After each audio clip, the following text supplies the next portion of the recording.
I'm very happy today. Na sijafurahia vile leo nimefurahia kabisa. Yaani umetuita na umefanya consultation na sisi. Na hiyo kiu tulikuwa nazo. Paka karibu wengine naye tulikuwa na shida yote. Hiyo shida tulikuwa na shida before you. Na tulikuwa na furaha na braha na tunakaribisha mnano. Mheshimiwa, thank you for giving me this opportunity so that I can say something very briefly. One thing that I want to inform the leaders and all the national government staff who are here is that DRA is going out of the roles. DRA initially, we worked here with so many, when I was the councillor, up to Toro. And even before that, later on, when I was the last in charge, partnership in charge of that complex, DRA is totally going out of their role. DRA is taking everything here, including land, whereby DRA is just a liaison between the refugees, the international partners, and their local communities. The Honorable Member Salah Yaqub, the DCC FAFI subcounty, and the other colleagues. Assalamu alaikum. Much has been said by the chiefs, the security personnel. The only thing that I want to add now is that in the Riso village, it is the entrance of FAFI subcounty, I think. And we are lacking the village is managed by one chief and one assistant chief. And it is equivalent to 5 centers, I think. So with the help of the Office of the Member of Parliament and the Office of the DCC, we request the ISO to be promoted as a location and for an immediate effect.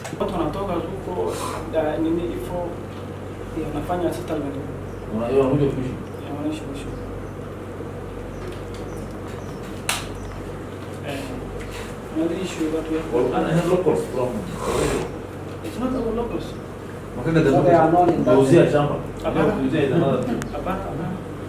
Just tulikuwa na one TC teacher ya head teacher.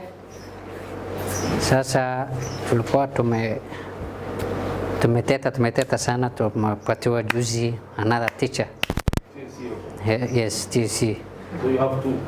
We have 2. How many kids are there? 250, inaenda mpaka 250. So na hiyo shule imejengwa mpaka darasa la 8. Boarding school? No, it's not a boarding school. Hii mtihani ya juzi watu class 8 walifanyia Welmeret, watu class 6 walifanyia ball 5. My area is it's not well secured to have all these establishments. Hiyo mahali imekuwa ile mahali ya Al-Shabaab kabisa. And because of security, there is no school, there is no hospital, there is no road, there's essentially there is nothing. Mimi nimenifukuza, nimekuwa hapa nalala na lezi nalio hapa. Sasa wazee wakukuja hapa kusema tuletee security, sisi hatuna hiyo uwezo kubwa wa kuleta security huko. Tungeomba kama hiyo mali inawezekana, hata singesema hata AP na polisi wapeleke huko. Ningeomba jeshi, kambi ya jeshi iko huko. Kwa sababu FAFI subcounty hakuna mahali ambayo iko kambi ya jeshi. Ni huluko tu. Ile shida nzito tuko nayo ni hospitali dispensary iko, lakini tuko na community health worker peke yake. There's no registered nurse. Pia maternity imejengwa lakini imewachwa katikati. The former county government hakuna maternity. Dawa pia hakuna. Hakuna dawa for the last how many community doctors? One? Only one. From that pillar, we share the same problem na ni vile amesema yangu tu nataka na kuongeza kidogo tu. Ile ambayo alikuwa nataka niongeze ni ile education. In that pillar, we have the 4 classrooms. 2 classrooms was built in 2013, the first time the Governor Nadif.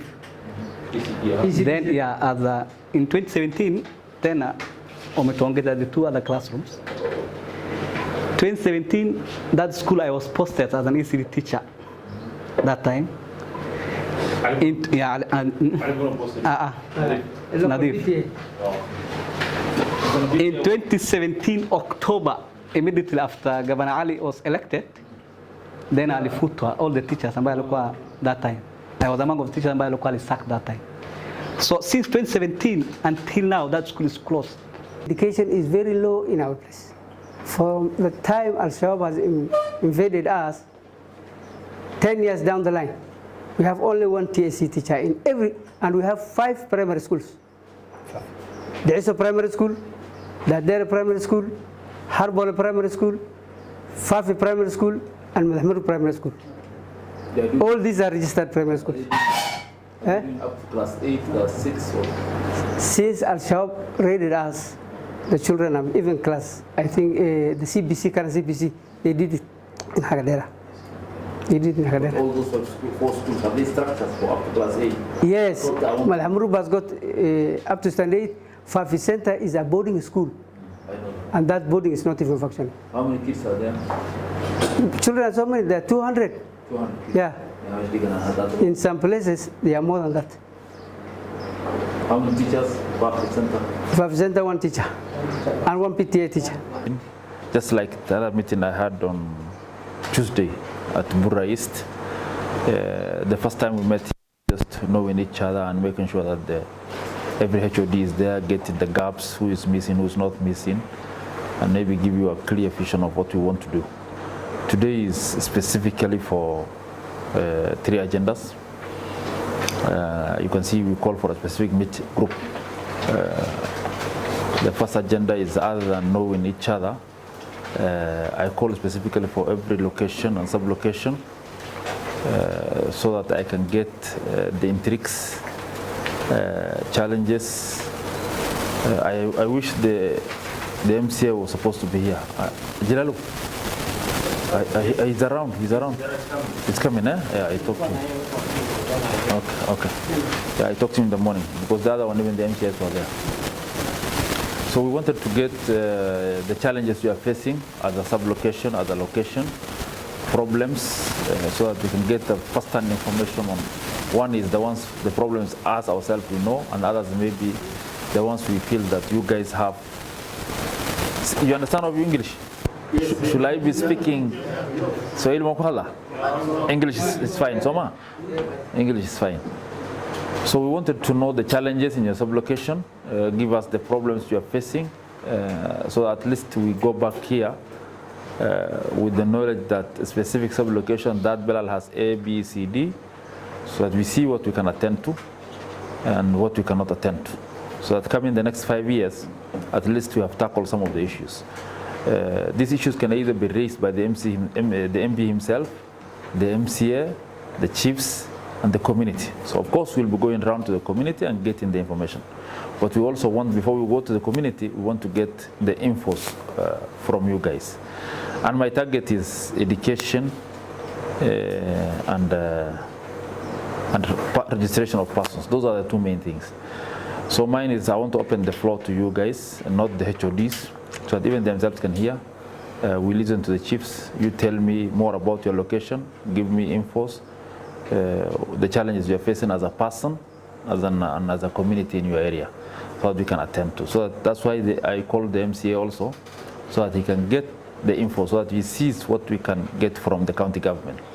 From the national government, I know what I can get. From him also he wants. I can tell you it was very informative in Bura East. The MCAs and we got a lot of information which we thought we took it for granted. So now we think we want to get a lot. Even you will be shocked what these guys, maybe you know them, but what you guys can tell them. So what's called open forum, it's Barasha, we know each other, give me infos, give me introduction, give me challenges, and give me solutions where you think we can do something, which you think that can be attended to. Be it security, of course, without going into more details on the security issues, but the overall thing which you can think you can help in terms of security, education, health, water, other things you think of, administrative units which you think might be added, because those are the things we want to talk about today, we see what we can do. Because I'm shocked, the third largest constituency in Kenya has only 9 locations in Burra East, and I know yours is 3 or 4? 6? 7, you know, the third largest constituency in Kenya. You're supposed to have over 50 locations and maybe 100 and something sub-locations. That's why services are not delivered, that's why there's insecurity, that's why there's all these issues we are talking of. So give us also those intrigues of those things.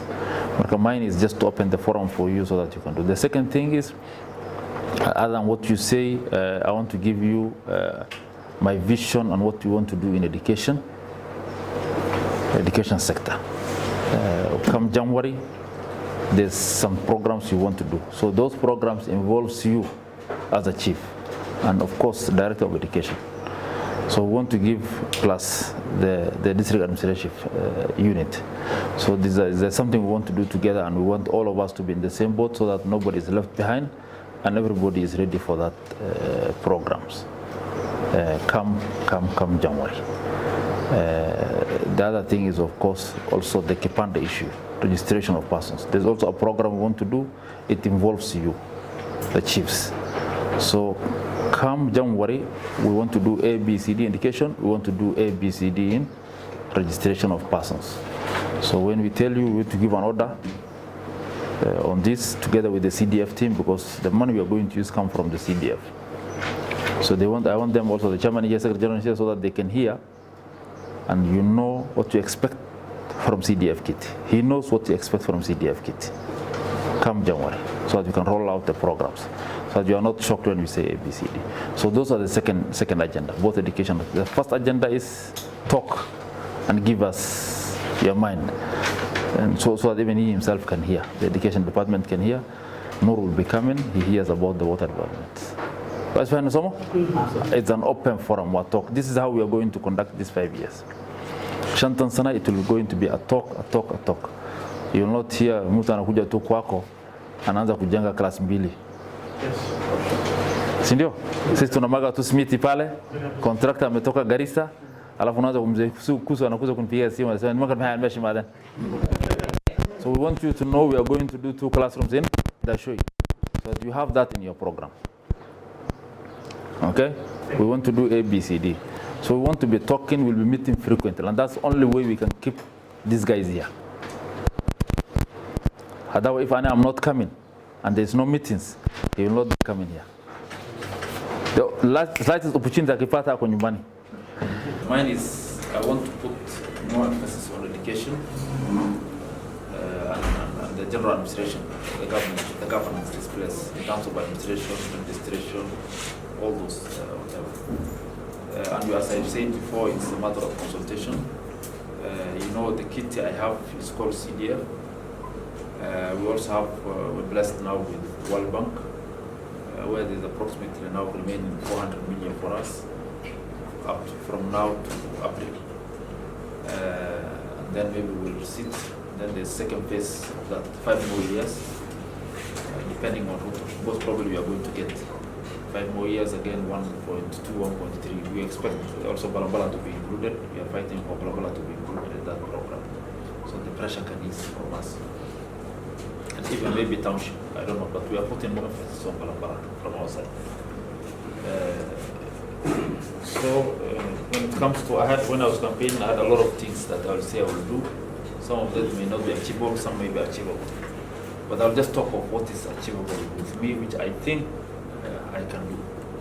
And I really need your support. I'll start with education. We had several meetings with the PS education as members of, both personally, individually, and as members of pastoralist parliamentary. The focus is just not on structures, but value. And luckily the government wants to employ around 30,000 now. But we are not comfortable with the shares we are getting for Garissa. Garissa is only getting 56 teachers out of 30,000. Just 56 is not even enough for FAFI. So we are going to have another meeting to at least get that. We discussed with him. What we discussed was we are going to have a stakeholders conference between the parliamentarians and the Ministry of Education in terms of NEC, curriculum side, KIE, the Ministry of TSC, one day, and then we'll talk it out, whatever he wants.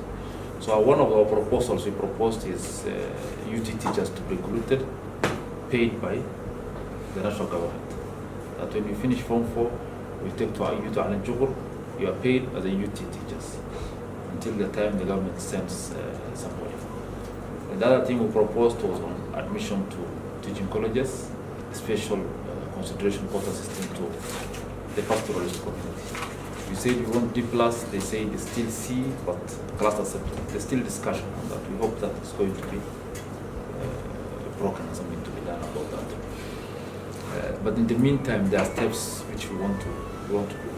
One of the reasons why we are not getting large shares in terms of the teachers to be posted here is the yardstick they use to post teachers, and the yardstick is teacher-student ratio. They are saying for every 40 students, we'll give you one teacher. And these are policies designed to make sure that we don't get enough teachers. So which means a school like FAFI, which has 200 kids or 180, will get maybe 4 teachers or 3 teachers. While the school, one school in primary school in Kimilili might have 4,000 kids, which means they are going to get around 700 or 600 teachers, or 40 or 50, whatever it is, their number. So we want to play that game, because it looks a bit difficult for us to change that policy. Because when it comes to parliament, we don't speak as one voice, and then the rest of Kenyans fight for their space, and maybe we might not win in terms of posting of teachers. And the fact that we are being coupled again by the issue of security, which has become a blanket to be used by everybody. That I'm not going to work in Galmagala or Elin or Kruha, as the chief has said. So one way to beat this, we want to increase our enrollment. I want to increase the enrollment of primary schools and secondaries. At least come next year, because this is a process they want to do. Every year they want to post around 30, 40, 50,000, because they said we need around 200,000 teachers. So come next year, we want to have a lot of kids in Hon.Hangool, a lot of kids in DSO, a lot of kids in FAFI. But instead of 300, because the classes are there, I need to have around 400, 500, 600. So we want to do a massive enrollment drive in both primary and secondary schools. So I brought up a motivational way to bring those kids to school in cooperation with the district administration, sub-county administration, that from my side, from the CDF kitty, we have set aside money for school uniforms to all class 6 kids, money for books, all writing materials, be it exercise books, and even the pencil, and even the rubber, and even the eraser. And up to and including, want to give them shoes. At least everybody will get some machine to take a little bit. So come January, every school will be provided with uniform, pencils, books, shoes, and bag for primary schools. Rucksack, bag, television. So what we want you, together with the sub-county, we want to give an order, a requesting order. It's a request from an office, but it's an order. That chiefs or done, emergency chiefs, name will school kisa, that already, get the register, go to the field, yes, FAFI, that primary school should have 200, 300 kids. FAFI secondary school, FAFI primary school should have 400, 500 kids. So wewe unatuma hiyo list yako pamoja na the headmaster. That's why I brought this education and TSC. That come the end of December, the headmaster of primary school gives us a list saying that at ESO primary, I got 100 kids. And their names are this, their size are this, they have 40 boys, 50 girls, their uniform are this. So that list, stamped by the chief, together with the chief, goes to my office, uniform is prepared and supplied. Books ki, So mambo yungu want kina mama washike tu mtoto mkono na wapeleke. Na wale wako baadaye, you tell them, bring. Even that first term food for the boarding school, we are going to provide. For all the primary boarding school, the first term, because the government wants to do massive food supplementation too. Before that, another was supply getting. So we want to hit a jackpot. We want to hit so that when the table, as when we meet the table come next year, then I have quite a good number of students to agitate for TSC teachers. So massive dragger, that's been motivation to you. Every chief target to have 50 new kids in a get. Contact. Every chief who hits the 50 mark will be given a motorbike. Because we want also to distribute motorbikes. So give us, the more you bring, the better. You earn a chief, an office. Yes, ukileta 300 kids kwa shule yako, wewe sasa umeana motorbike yako na nini, na room yako na desk na whatever na office yako. Sawa. Margaret, and you maintain that because the other year also will see. So motivation again is in. Because we are not going to build classes. We want first ilma and ankeno, we look for teachers. Kids, teachers. So the money we are saying that we are coming to build classrooms. Contract and America going to demand money. Come on, let a contractor, let a supplier, and buy a letter uniform. See you? Yes. Na books. Yes. Now maybe here motorbikes. So chiefs motivation key no hasid. So every year har anything gala and anything. Sad school and will do achievement. You will see some of you might get even Robux. We don't know. It's not only that. And he excels in that school. Nasi records, security is improved, everything somewhere. Who is hands-on, you know, you're staying there in your place, not leaving the place. No, then another we need to reward you together with the sub-county. You want to make this sub-county a functioning sub-county. As far as education, secondary school, luckily or unluckily, you only have 2 secondary schools in this sub-county. Every kid who's on Bata, every you know down this. Every kid who's going to report to FAFI, to Bohol 5 secondary school or Antuku secondary school, caution money at the long way. The caution money is 1,000 shillings. How much is the caution money? Yeah? Mama anashika mtoto anapeleka Antuku secondary school. The kid admission letter, the admission letter of these schools, the admission letter house down there, the size of the shirt, the size of the trouser, the size of the shoes, okay, of the kid. When they have to take the admission letter or reply back.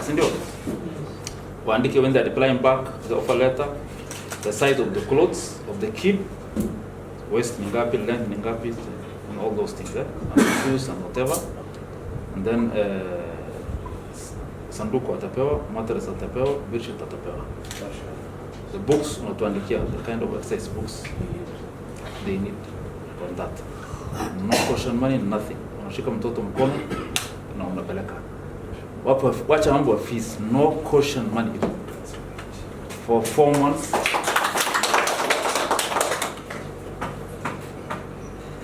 Up and including fees. So نور مغلي. المين ريفو السانكو جوجين ما شنكان. مغلي. نقول بنيك ولا نكسر مالك كوجا. انت كان. So we get the numbers high here. مقدر. سفا أنا كدوم كان معلمين النورك. And that's the trend we are going to continue the next 5 years, inshallah. So long as the CDF money. But when so. So those 2 policies are there. Secondary school, you do that, that form should be written there. Size and everything and those things are reported. Primary school, and you side. Bring the list, give it to the DEO, county to county, give to the chairman of the CDF, then the uniform will be provided. Okay, we need to be ahead of this. Two, if you know anybody, a relative of yours, there's an advert or application for teaching colleges. People are applying. Yeah. We want you to apply for those positions. Any of your boys, be it of FAFI constituency at Kasesin, who is doing education, primary, secondary, teaching Saman, give the name to CDF. No fees, 100% fees, 3 years or 2 years. Children behind. In addition,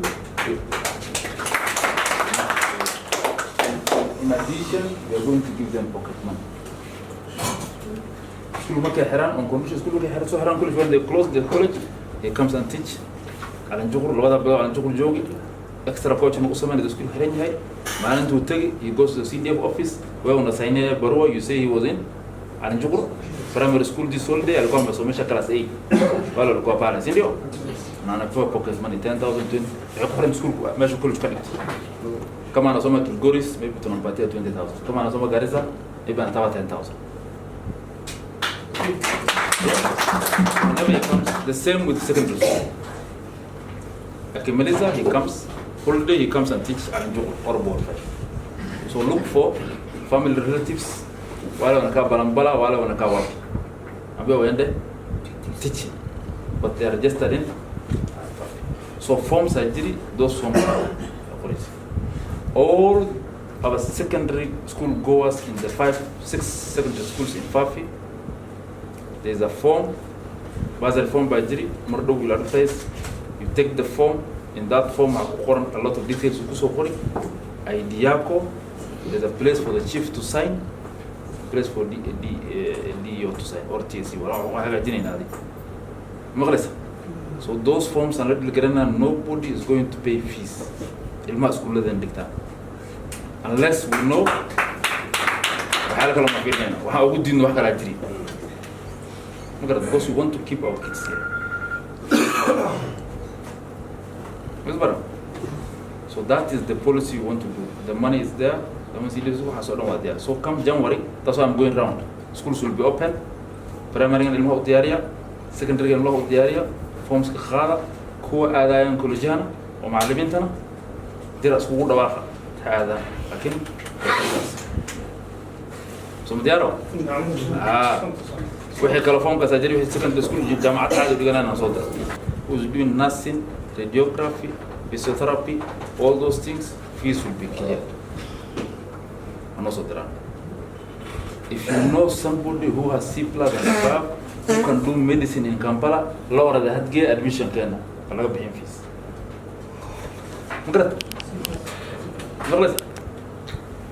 If you know somebody or family care, I'm a FAFI, I'm a FAFI, or Kampala, I got so admission, Halatago, and no care medicine. You will pay for those.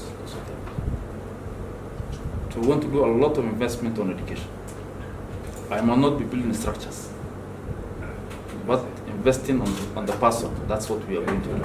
That's our policy. Okay. We'll be doing, the only thing with World Bank money, we'll be doing water, that's why I was asking you water tax for the schools. We'll be doing supply of water to all schools through the World Bank money. The World Bank money beyond also when the supply of this. Yes, for that. So if your hospital has no beds in a house, we'll help you. If you can employ somebody, and World Bank will do something about it, inshallah. So that is the order on. So come January, make sure, give me the orders to the chief. Kila mtu shule yake ida. Yes. Chief Ruka ala sa kutoka kutia kutoka. Laku tono bigbi ang kugal. Oh, Kaya will sort out. NPR will discuss. We had a meeting with the CS. With the line number, I think he knows that. Around 400 maybe we'll get a very good share. That's why we want to get the numbers right. Asgar and Soma? So that is what we want to do. 2 is member registration. That's why I'm saying this here. We want to do continuous registration of persons. Birth certificate, take note. I assume you where prepare your list as Yumbis person. Give us 100 persons who need Kipande in Yumbis. Take to Musembi and a prepare team Bananda. Peke yako. Hakuna haja unangoja wengine. Sisi tunalipia hiyo fuel allowance kila kitu wanaenda na gari yake. Tunapea kitu. Anaenda kupatia tu Yumbis. Any chief who has a list ready anytime, he can say no unless he's committed somewhere else. Because the funds will be there. Shidalma Mansiwa in allowance were continuous. Anytime. Man can I kada man tukala siqor. Tana kada man tukala siqor ali. Waxa bandalana wadanka waran marno. So birth certificate, we were with him in Burra and I gave him an order. Register all the kids go school Gujiran in your location. You go school and Gujiran, list all that they are so, give it to the DC, they will come to your location. We are going to pay the allowance here. Yes. They will go to FAFI center, they will give maybe 1 day, 2 days, that's it. We are going to post somebody here. But there's one so we're continuous. The documents needed, they will be told what they are in, but my fathers, whatever, all those things. And Angalia, whether you attach to all those things and then they go on. Do that. So 2 issues, education, Kibanda. Security, we will push. We are trying to make sure that the policy in Laku and Lasian market is policy as possible so that our Lasian. What's my answer? They are smoothing. Those are the things. Every year we'll do gala for chiefs, teachers who are still. Elementary school goes for Saran, we'll reward them. Chiefs who have done good job, we'll reward them. The officer of police who have done service to us, we'll reward them. So that people are glued to FAFI.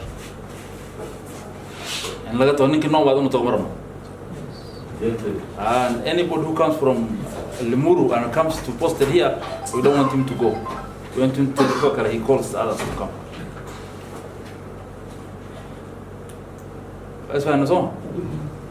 So we want real work on those issues. The others can be also all those things. Between the community, implementing partners, UNHCR and us, come January. So there's a lot of issues to be talked between us and UNHCR. So that one we are not MCS has it. He knows that. And we make sure can be also open for our benefit, not on the issue of land. They say it's really bothering us. Look, and a good dinner. I don't call it a Then look is like I don't know, dear in Lakatamogi. At the Grand Lamasco, let's go to Dikra. It's other rally, Gurga than other soldiers. Marashankun, Yatamku, Latamkun, of course. I do a deal of Takara and one can look at the Galcana for to Ricata. We will not do that. I will not do that. So it's you guys to make sure that your land is not taken illegal, or you are conned to sell your land at a very cheap price. And you put the security apparatus in risk, telling them again, come on, evacuate this. It's not going to happen that. It's not. Yes. You can't say, come on, you subdivide federal land, you subdivide everything. It's not. It's sick to see from Hagadera to here, all the land was scared. Baherte, these are not you guys. The guy with Senate, they were sold, 50,000, 20,000, 30,000 legacy. And you put your MCA at risk, he comes and fights for no reason. Yeah, it's not. It's not. أنا قدر أنا قلنا لسه أنا بانن. عيب كارب لوجا كي ويش كي وأنا عيب نن مدح أو قبيل كعمل ده. سموه عيب وين؟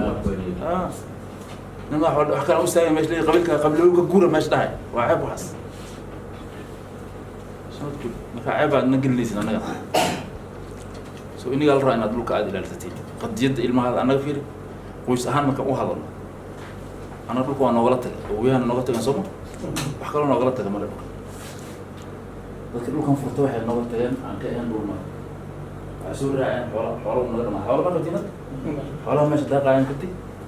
Soomaalida kala askara. So xoolo ma hayno. Wixii ahayna dhulku waa dhulkii ani mar baa culis ilmi waxa uu tagay marka. Ilmi waxa uu tagay. What is it? It's nothing. Operation mo hayno madaxteen ma jirto. No walba gada madax maalta ka noqon kara. I can go to Laku and become an MCA there.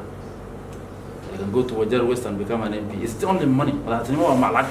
Dawana. It's not that تعود قماش تكلم منه كم قلت ما بس. أنا أقولي كورة. Just because أنا أقولي. Why? It's just money.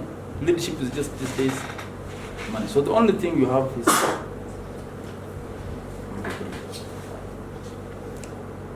مقرد أنا تلي ذات تقعد مش متجين سبب ده أنا تلي ذات تعمانت إلا تشني إني واحد فيني شغلة يرى أهلي سين أنا دايت إني قبر الرندي لا أنا ما إني لك شغلة يرى إيو مش ما يرني سوق لا بفكرنيس